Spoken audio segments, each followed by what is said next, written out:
I have a problem with the nurses, kindly, Mr. Deputy President. When our president came here to implement the nursing agreement, unfortunately, it is really, really hard for now nurses to really come to the UK. It's terrible, to be honest with you.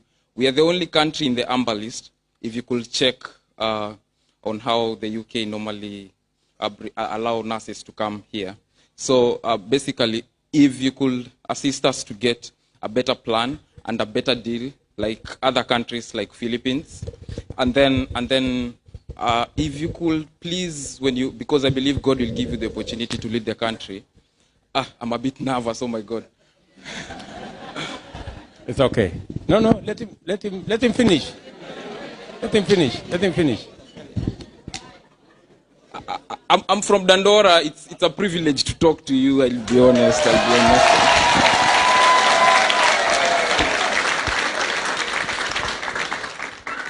Yeah. It's a privilege to talk to you. And if you could assist us kindly, nurses, and for the opportunity and for the healthcare system that we give these guys over here.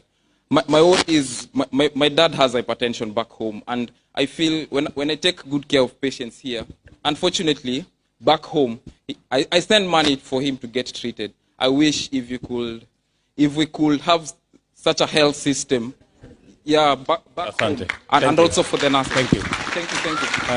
There was that gentleman, the gentleman there. Mheshimiwa Rais. Yeah. Nina swali hapa. That's all right. Yes.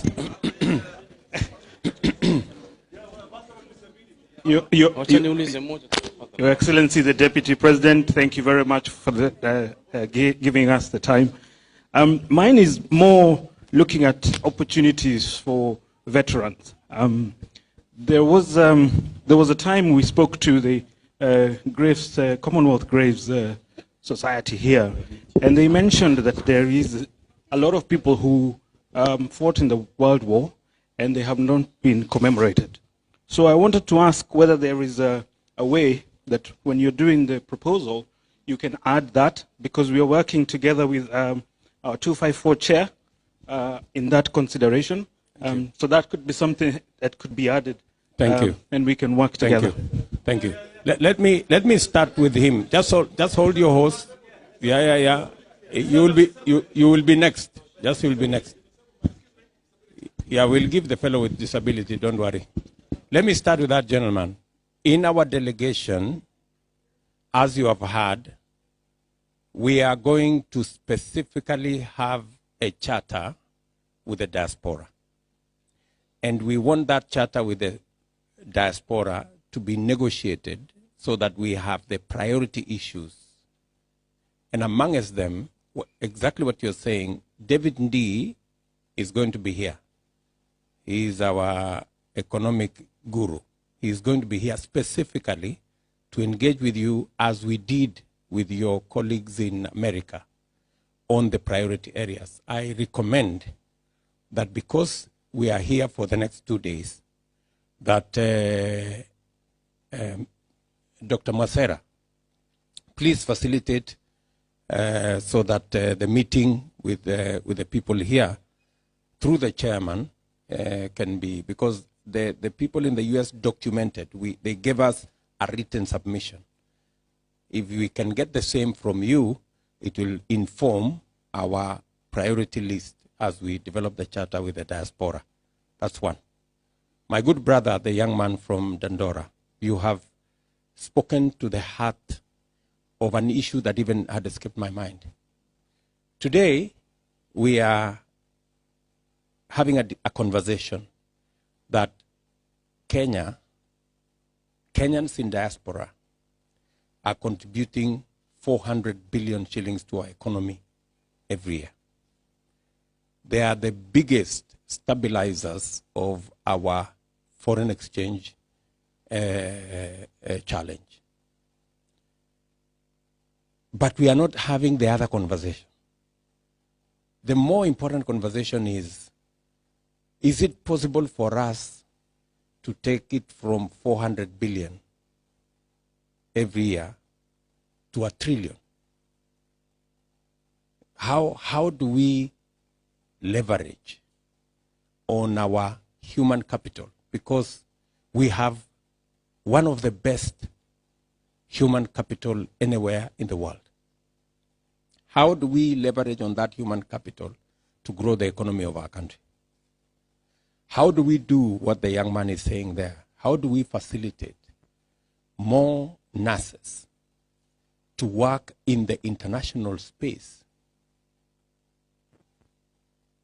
rather than many of the nurses, hanging around in our country when they cannot get an opportunity to work? Everybody who cannot get an opportunity to work in Kenya, is it possible for us to facilitate them to work elsewhere? To work in the diaspora. I think that's really the conversation we need to have. And we could easily take the earnings from the diaspora, like other countries have done, from 400 billion every year to 500, 1 trillion, and we can actually use it as an effective tool deliberately to sell our human capital. It is because you market what you have. We may not have gold, we may not have oil, but we have a human resource that we can use to make money. So that's really the conversation we have. And I agree with you that we need to make it that much more easy. I think when we signed the agreement, it produced the opposite result. Instead of making it easier for Kenyans to come to the UK, it has made it slightly difficult because now it brought in other issues. So we will need to straighten up those issues so that the original intention is achieved and we can get many more Kenyans into the diaspora to work and help support our economy as they support their families. And then the good lady has said, how do we make sure that this vote is not stolen? Let me give you my word. Yeah? Let me give you my word. This vote will not be stolen. Yeah? And if you look at me properly, I am not the type of a person that anybody can steal their vote from me. It's not possible. It's not possible. It's not possible. And I have often said this, just for you to understand. We ran against the handshake people in Lungalung, in Msambweni. And this man led our team in Msambweni. This Salim Vuria. He led our team in Msambweni. We defeated the handshake group in Msambweni. We ran against the handshake group in Juja. We defeated them in Juja. We ran against the handshake people in Kiambaa. And we defeated them in Kiambaa. If they could not steal the vote in Kiambaa, tell me how they are going to steal the vote anywhere. They will not steal nobody's vote. The only thing they can do is maybe to cause violence. But that, too, we will not allow them. That is why we have put a lot of pressure. And that's why you see them complaining in Nairobi. Yeah?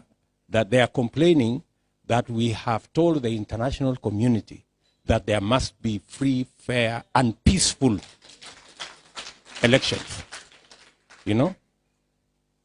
If they are not, if they have no plan of doing monkey games or causing a situation that will not be peaceful, then why are they complaining? They should be saying, the same way we are saying that we are committing ourselves, number one, to run a peaceful campaign, and number two, to accept the results of the election. Why is it possible, or why is it not possible for the candidate on the other side to make a simple commitment that they will accept the outcome of the election, whether it goes either way. And you see, it becomes much more pronounced if you are dealing with a notorious candidate who has never accepted the outcome of any election. You know, so that's why we are telling them they must go back public, unequivocally commit that they will accept the outcome of this election, so that we can be on the same we can be on the same plane. So that's my commitment to you. Those people, they will not even try. We have to go. We have to go. Okay, let me, that gentleman. Yeah, just let's hold it. Yes, sir.